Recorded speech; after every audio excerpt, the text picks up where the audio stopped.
緬甸總統登盛星期四喺議會發表告別講話，佢表示希望即將執政嘅新一屆議會為緬甸帶嚟和平與發展。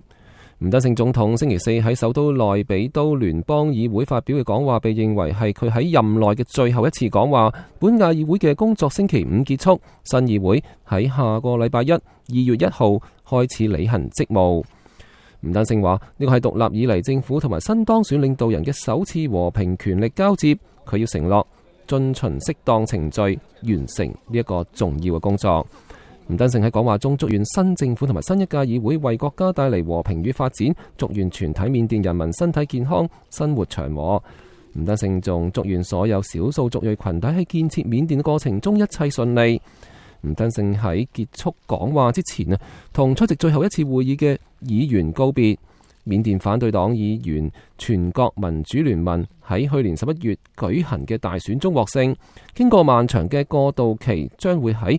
3月下旬執政。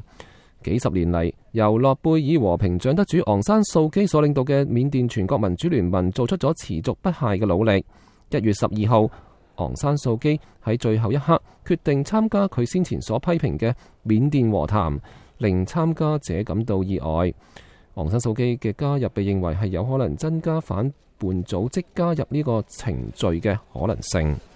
緬甸全國民主聯盟喺新議會中佔有絕對多數，不過根據2008年軍人統治時期嘅憲法，議會中嘅1/4嘅席位屬於軍方。